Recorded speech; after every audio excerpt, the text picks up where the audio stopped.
My name is Lucy Walker. I'm 33 years old and work as a marketing manager in Denver. At least, that's what my family thinks I do.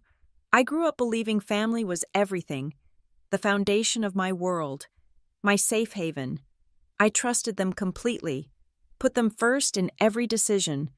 That belief shattered into a million pieces on what should have been the proudest day of my life. I can still hear the gasps from the audience, feel the sting on my cheek, and see the cruel smile on my mother's face as she watched it all unfold. My father's words still echo in my nightmares. "You wasted our money." They thought I was a failure, that I would continue to be their emotional punching bag forever. What they didn't know was that I held all the cards, and what I did next wasn't just revenge. It changed everything. Growing up as the Walker family's black sheep wasn't easy. While my younger sister Ashley basked in constant praise and adoration, I fought for scraps of attention and approval that never came. Ashley, now 28, had cultivated the perfect image of an aspiring influencer, complete with a glamorous lifestyle funded by our parents' seemingly endless generosity. Meanwhile, I worked tirelessly, saved carefully, and tried desperately to earn the love that should have been unconditional. My father, Robert Walker, ruled our home with military precision and explosive anger. At 62, retirement hadn't softened his edges. If anything, having more time at home meant more opportunities to criticize my every move. My mother, Linda, enabled his behavior from the sidelines. At 60, she'd perfected the art of passive cruelty, laughing off his outbursts as just how he shows he cares while making no move to defend me. The family dynamic was completed by Ashley's fiancé, Chad, a 35-year-old investment banker whose arrogance was matched only by his disdain for me. Together, they formed a unified front of judgment and contempt that had shaped my existence for as long as I could remember. "Lucy, you'll never be as successful as Ashley," my father would say, shaking his head in disappointment while my mother nodded in agreement. "You're just too sensitive," my mother would add whenever I protested their treatment. "We're only joking." But it wasn't just words. There were the loans I was pressured to provide, money that somehow never found its way back to my account. There was the $15,000 I transferred for Ashley's wedding venue last year, after hours of emotional manipulation and promises that I'd be paid back as soon as Chad's bonus comes through. There were the birthday parties where I was an afterthought, the family dinners that devolved into critiques of my life choices, and the countless times I drove home in tears, wondering what I had done to deserve such contempt from the people who were supposed to love me unconditionally. I wanted to believe they loved me. I desperately needed to believe it, but their actions told a different story, one that became impossible to ignore on that fateful day in June. June 5th, 2022, was supposed to be my moment of triumph. After years of night classes and weekend study sessions, I was finally graduating from Grandview College with my master's degree in business administration. The auditorium was packed with hundreds of graduates and their families, the air buzzing with excitement and pride. I'd invited my parents and Ashley, not expecting much. Maybe they wouldn't show up at all. That would have been better than what actually happened. When my name was called, I walked across the stage with my head held high, ready to accept the diploma that represented so many sacrifices and hard-won victories. I heard the polite applause, saw the dean's encouraging smile, felt the weight of accomplishment settling on my shoulders. Then I heard heavy footsteps behind me. Before I could turn, my father was there, his face contorted with rage. "You wasted our money," he snarled, loud enough for the front rows to hear. Then came the slap, sharp, stinging, and horrifyingly public. The auditorium fell silent. Hundreds of eyes watched as I stood frozen, my diploma clutched in trembling hands, my cheek burning with humiliation. From the audience, I heard my mother's laughter, cold, cruel, and unmistakable. Someone from the university staff hurried toward us, but my father had already stormed off the stage, leaving me alone in the spotlight of my humiliation. I somehow finished walking across the stage, my vision blurred with unshed tears, my legs moving on autopilot. Later, sitting alone in my 2017 Honda Accord in the parking lot, rain drumming on the roof. I scrolled through my phone to a text I'd received the previous week. It was from my cousin Emma, the family lawyer, expressing shock that my parents had diverted my $25,000 inheritance from Grandma Walker to Ashley without my knowledge. "That money was Grandma's wish for you." Emma had written, "I assumed you'd agreed to the change. I'm so sorry, Lucy." With shaking hands, I texted my mother. "That money was Grandma's wish. Why did you do this?" Her reply came quickly, as if she'd been waiting to twist the knife. "You'll never be good enough to deserve it." Something broke inside me in that moment, and something else, something stronger, took its place. I looked at my reflection in the rearview mirror, at the red mark blooming on my cheek, and made a decision. I would no longer be their doormat. I would take control of my life, and their greed would be their downfall. What my family didn't know, what I'd carefully kept hidden from them for years, was that I wasn't the struggling marketing manager they believed me to be. The modest apartment, the sensible car, the careful budgeting they mocked as signs of my inadequacy were all part of a deliberate facade. In reality, I was the owner and CEO of Brightwave Marketing LLC, a digital marketing firm with a net worth of $1.8 million. I was also a silent partner in 3 successful Denver restaurants: the Blue Oak Bistro, Tuscany Gardens, and the Rusty Anchor. And the marketing software I developed in my spare time generated approximately $250,000 in annual royalties. I had kept my success secret for a reason. Early in my career, when I'd made the mistake of sharing a small promotion with my parents, they had immediately pressured me to loan money to Ashley for a car she couldn't afford. When I'd mentioned a bonus, they'd guilted me into paying for a family vacation I wasn't even invited to join. I'd quickly learned that any hint of my success became an excuse for further exploitation. So I'd created a careful fiction, the struggling but dutiful daughter, always just getting by, always in Ashley's shadow. Behind that facade, I built my empire, invested wisely, and protected my assets from their grasping hands. Now, sitting in my car after the graduation ceremony, I realized the time for hiding was over. I was done protecting them from the consequences of their actions. It was time for the truth to come out, but on my terms, with maximum impact. I started collecting evidence, screenshots of family group chats showing their manipulation, bank statements documenting the loans I'd been pressured to provide, the email from Grandma Walker's attorney confirming her wish that I receive the inheritance. I even had video clips from the graduation ceremony, captured by a classmate who'd been recording the proceedings. On August 10th, I met with Sarah Whitfield, a formidable attorney from Whitfield Legal Group who specialized in financial abuse cases. As I laid out my evidence and explained my situation, her expression shifted from professional interest to barely contained outrage. "This is textbook financial exploitation," she said, reviewing the documents I'd provided. "Combined with the emotional abuse and that public incident at your graduation, we have a strong case for both civil damages and potentially criminal charges." Together, we formulated a plan centered around a date already circled on my calendar: October 22nd, Ashley's lavish engagement party at the Crystal Ballroom in Chicago's Fairmont Hotel.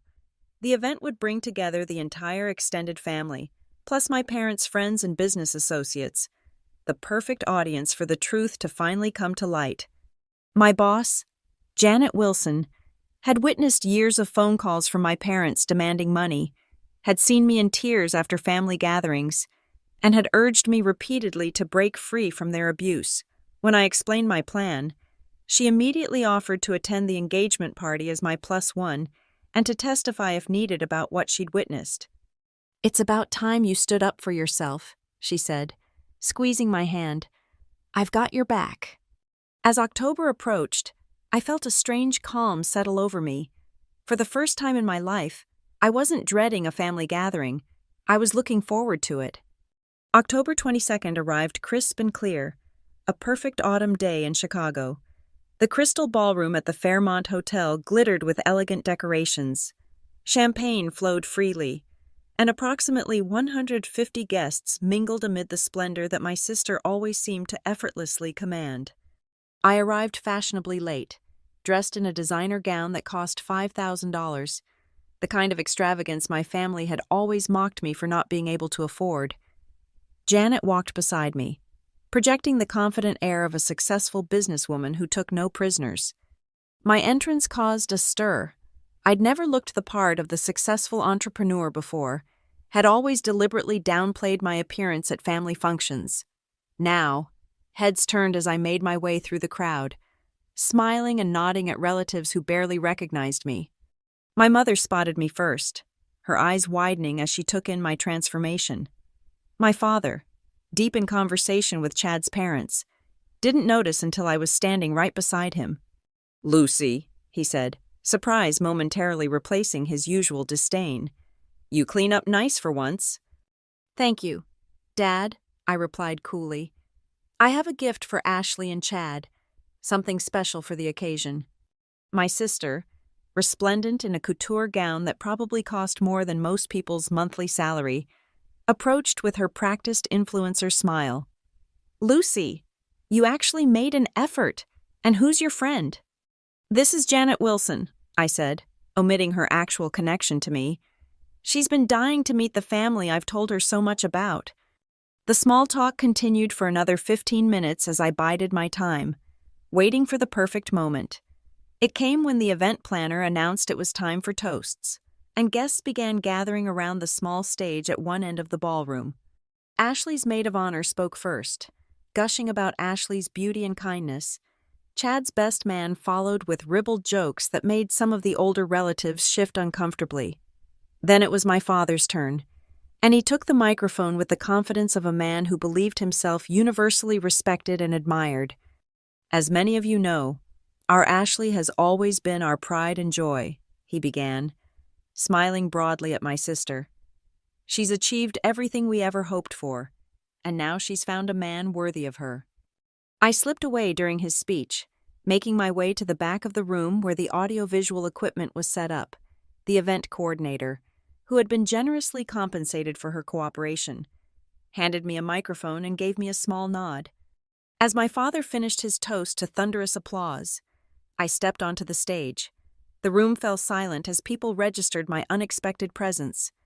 "I'd like to propose a toast as well," I said, my voice steady despite the adrenaline coursing through me. "To family, to truth, to consequences." I nodded to the AV technician, and the large screen behind me came to life. On it appeared a series of text messages from my parents demanding money, bank transfer records showing the loans I'd provided for Ashley's lifestyle, and finally, the video clip of my father slapping me at graduation while my mother laughed. The gasps from the audience were audible.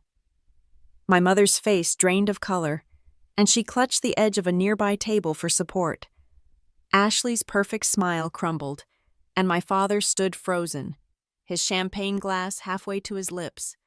"For years," I continued into the sudden silence, "I've been the family ATM, the emotional punching bag, the scapegoat for everything that went wrong.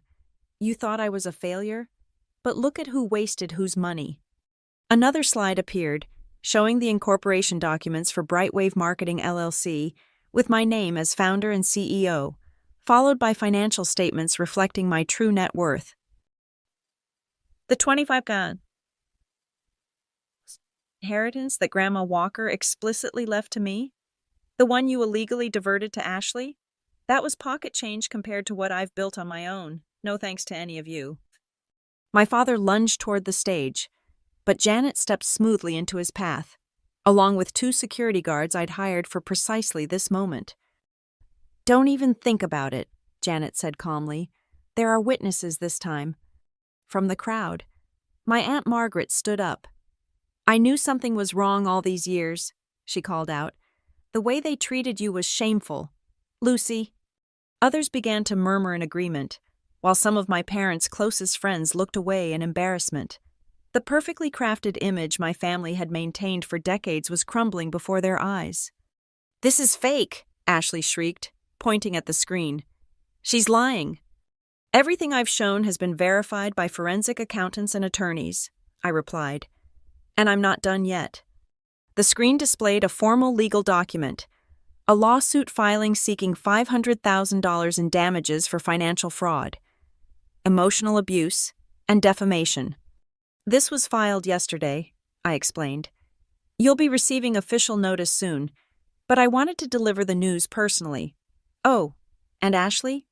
Those sponsored posts where you've been calling me a pathetic loser to your followers? That's defamation, and my attorneys have already sent cease and desist letters to both you and Chad. The chaos that erupted was exactly what I'd anticipated. Some relatives rushed to comfort my mother, who had collapsed into a chair with dramatic flair. Others approached me with words of support or apology for having believed my parents' narratives about me. A few slipped quietly out the door, unwilling to be associated with the unfolding scandal. My father finally broke through the security guards, reaching the stage with his face contorted in fury. But instead of the intimidating figure who had terrorized my childhood, I saw only a small, pathetic man whose power over me had evaporated. "Sweetheart," he said, his voice suddenly placating, "let's discuss this privately. Family matters should stay within the family." "This stopped being a private matter when you slapped me in front of hundreds of people," I replied. "When you stole my inheritance, when you spent years telling everyone who would listen what a disappointment I was." I turned to address the room at large. "The abuse stops today, the lies stop today, and for those of you who suspected something was wrong but said nothing, your silence made you complicit." With that, I stepped off the stage, took Janet's arm, and walked out of the ballroom, leaving behind the wreckage of my family's carefully constructed facade. The immediate aftermath was as swift and dramatic as I had expected. News of the engagement party confrontation spread quickly through family circles and beyond, especially after Ashley's influencer followers got wind of the scandal. Her social media accounts hemorrhaged followers, nearly 100,000 within a week, as the video of my father's graduation day assault circulated online. On November 1st, 2022, my attorneys formally served my parents and Ashley with the lawsuit seeking $500,000 in damages. Chad's law firm, concerned about association with the scandal, quietly pressured him to distance himself from the Walker family drama, creating additional strain on his relationship with Ashley. My mother called me constantly during those first few weeks, alternating between tearful pleas for reconciliation and vicious accusations of betrayal. My father, predictably, responded with rage, leaving threatening voicemails that only strengthened my case against him. Ashley posted a tearful, "My side of the story" video that backfired spectacularly when commenters pointed out her numerous contradictions and lies. By mid-December, the facade of family unity had completely collapsed. My parents filed for divorce on December 15th, each blaming the other for the situation with me. Ashley and Chad postponed their wedding indefinitely, their perfect romance apparently unable to withstand public scrutiny and financial uncertainty. Meanwhile, I focused on rebuilding my life without the constant drain of toxic family relationships. I expanded Brightwave Marketing LLC, taking on high-profile clients I'd previously avoided, for fear my family would somehow use my success against me. I sold my stake in the Rusty Anchor and invested the proceeds in a promising tech startup. I moved to Seattle for a fresh start, buying a beautiful condo overlooking Puget Sound. Most importantly, I built a circle of genuine friends and supporters, people who valued me for who I was, not what I could provide. Janet remained a steadfast ally, introducing me to her extended circle of friends who welcomed me without judgment or agenda. In March 2023, at a business conference in Portland, I met James Taylor, an entrepreneur whose software company complemented my marketing firm. Our professional relationship quickly developed into something more personal, and for the first time in my life, I experienced what it meant to be truly valued and respected by a partner. The lawsuit was settled out of court in April 2023. My parents and Ashley agreed to pay $350,000 in damages and signed legally binding agreements never to contact me again without my explicit permission. The money meant nothing to me. I donated most of it to organizations supporting victims of family abuse, but the legal acknowledgement of what they had done provided a sense of closure I hadn't realized I needed.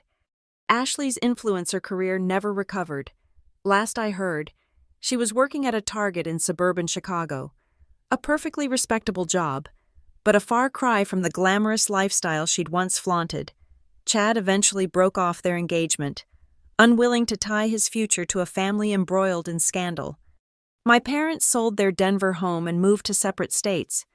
My father to Arizona, my mother to Florida. Their social standing never recovered from the public exposure of their abuse, and many of their former friends quietly distanced themselves. As for me, I finally shed the pretense of being less successful than I was. My company continued to thrive, and I found immense satisfaction in mentoring young entrepreneurs, particularly those from backgrounds of family trauma or abuse.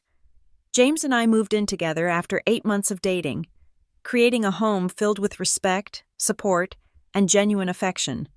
Sometimes I think about the graduation day that changed everything, not with pain or regret, but with recognition of its importance in my journey.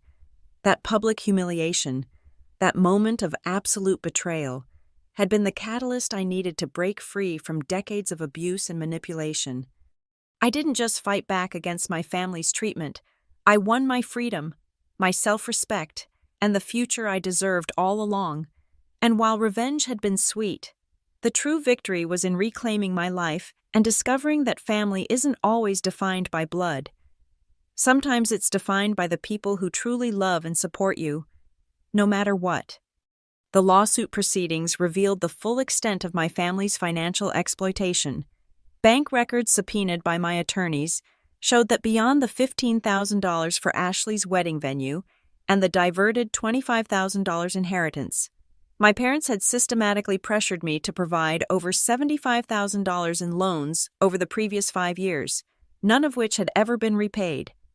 The discovery process also uncovered emails between my parents discussing how to manipulate me into paying for Ashley's car repairs, vacation expenses, and even the down payment on her condo.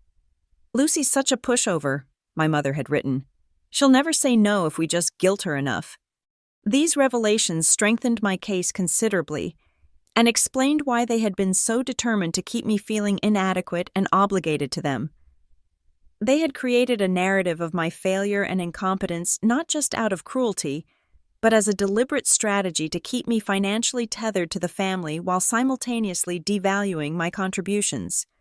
My attorneys also discovered that my father had intercepted and destroyed several cards and letters from my grandmother before her death. Messages that would have affirmed her love for me and her intention that I receive part of her estate. This deliberate interference with my relationship with my grandmother added another painful dimension to their betrayal. During depositions, Ashley broke down and admitted that she had always known about my business success. She had discovered my company website 2 years earlier, but had kept the information from our parents, fearing they would redirect their financial demands to her if they knew I could afford to cut them off. Her confession revealed a dysfunctional family system even more calculated than I had realized. One where each member manipulated the others for their own benefit, with me as the designated victim. The most surprising testimony came from my uncle David, my father's brother, who had witnessed my father's abusive behavior toward me since childhood, but had never intervened. Now, facing the public exposure of family secrets, he came forward with accounts of incidents dating back to my earliest years, patterns of favoritism, gaslighting, and emotional manipulation that confirmed my experiences weren't isolated events but part of a lifelong campaign to diminish me. "Robert always resented Lucy's independence," he testified. "Even as a little girl, she asked questions, formed her own opinions.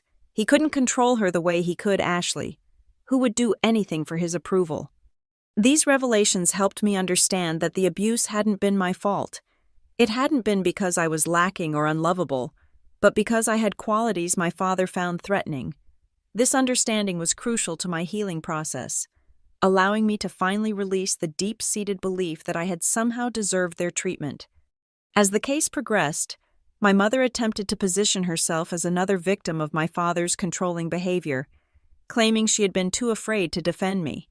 This narrative fell apart when my attorneys presented evidence of her active participation in the financial exploitation, including texts where she had crafted manipulative language specifically designed to pressure me into providing money. The settlement negotiations were tense and protracted. My parents initially refused to acknowledge any wrongdoing, offering only a small financial settlement with no admission of guilt. It was only when my attorneys presented the full body of evidence and made it clear we were prepared to proceed to a public trial that they finally agreed to more substantial terms. Beyond the financial compensation, the settlement included requirements that they undergo counseling for abusive behavior and that they sign legally binding non-disparagement agreements, preventing them from continuing to spread false narratives about me to extended family members. Throughout this difficult process, I found unexpected strength in the support of people who had witnessed parts of my family dynamic over the years, but had never had the complete picture. Former teachers, neighbors, and family friends reached out with messages of support, often sharing their own observations of concerning interactions they had witnessed between me and my parents. "I always wondered why they spoke to you so harshly," wrote Mrs. Peterson, my high school English teacher. "You were such a bright, kind student. I should have said something then. I'm sorry I didn't." These messages reinforced what my therapist had been telling me, that the problem had never been me, but the toxic family system I had been born into. With each piece of evidence uncovered, each testimony given, each supportive message received, another layer of self-doubt fell away, replaced by a growing confidence in my perceptions and my worth. By the time the settlement was finalized, I had not only achieved legal vindication, but also a profound sense of personal validation. The little girl who had always wondered why she wasn't good enough finally understood that the question itself had been based on a lie. My new life in Seattle blossomed beyond anything I could have imagined during those dark days in Denver. Brightwave Marketing expanded to include a Seattle office with 15 employees, specializing in digital strategies for sustainable businesses. My relationship with James deepened into a partnership based on mutual respect, shared values, and genuine affection, everything my family relationships had lacked. In September 2023, I launched the Walker Foundation, a nonprofit organization providing resources and support to young adults from financially abusive family situations. The foundation offered scholarships, legal assistance, and counseling services, helping others break free from the cycles of exploitation and manipulation I had endured. The Foundation's first fundraising gala, held at Seattle's prestigious Waterfront Ballroom, raised over $300,000 and attracted support from prominent business leaders and advocates against family abuse. As I stood at the podium addressing the gathered donors and supporters, I felt a sense of purpose and completion that had eluded me for most of my life. Financial abuse within families often goes unrecognized. I told the audience, victims are silenced by shame, by misplaced loyalty, by the belief that family matters should remain private regardless of the harm being done. Tonight, we're saying that abuse is abuse, whether it occurs between spouses, partners, or parents and children, and no one deserves to be exploited by the people who should love them most.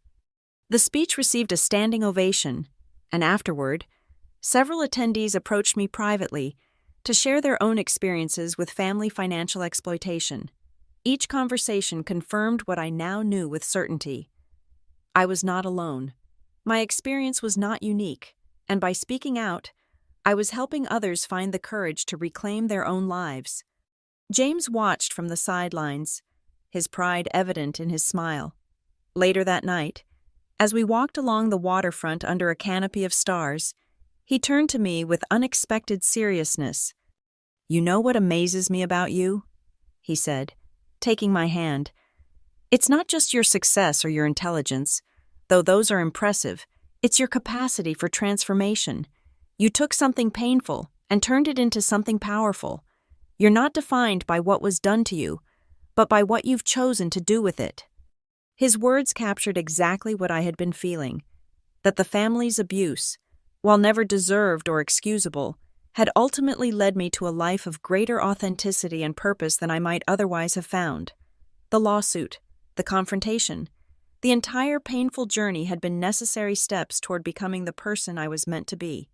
In December 2023, almost exactly a year after my parents' divorce was finalized, I received an unexpected email from Ashley. It was brief, tentative, and surprisingly free of her usual manipulative tactics. "I've been doing a lot of thinking," she wrote. "I'm in therapy now, trying to understand how we all got so twisted up. I'm not asking for forgiveness or trying to make excuses. I just wanted you to know that I'm beginning to understand what we did to you. And I'm truly sorry for my part in it. You deserved better from all of us." I didn't respond immediately, taking time to process my feelings and consult with my therapist.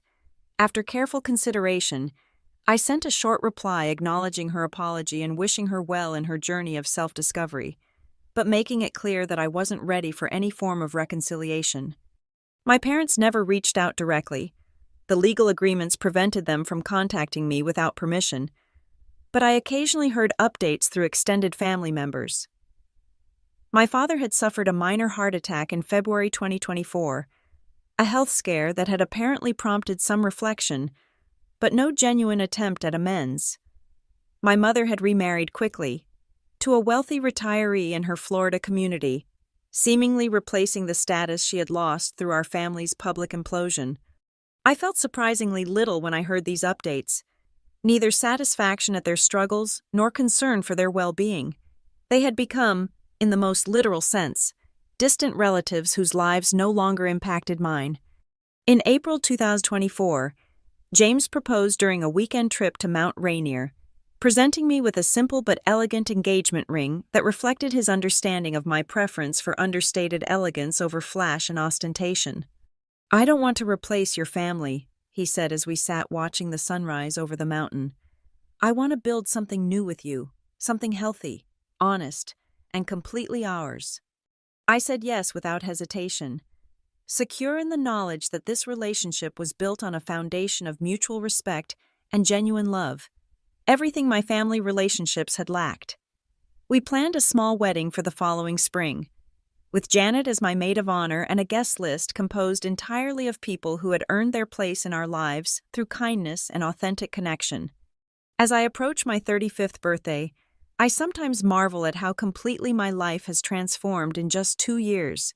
The frightened, gaslighted woman sitting alone in her car after the graduation ceremony, humiliation seems like a different person entirely. Someone I remember with compassion but no longer am. The Walker Foundation continues to grow, helping dozens of young adults escape financially abusive family situations and build independent lives. Brightwave Marketing has become a leader in its field, known for ethical business practices and innovative strategies. James and I are discussing starting a family of our own, determined to break the cycles of abuse and create a home where love is never conditional and support never comes with hidden costs. I still occasionally dream about that day on stage, the slap, the laughter, the public humiliation, but now when I wake, instead of feeling shame and pain, I feel gratitude for the catalyst that finally freed me from decades of abuse. That moment of absolute betrayal became the foundation for a life beyond anything I could have imagined while trapped in my family's toxic web. I didn't just survive their abuse. I didn't just expose their lies. I built something beautiful from the wreckage they created, a life of purpose, authenticity, and genuine connection that would never have been possible had I remained their victim. Sometimes the greatest act of self-love is walking away from those who claim to love you but show only contempt. Sometimes the true family isn't the one you're born into, but the one you choose and build for yourself.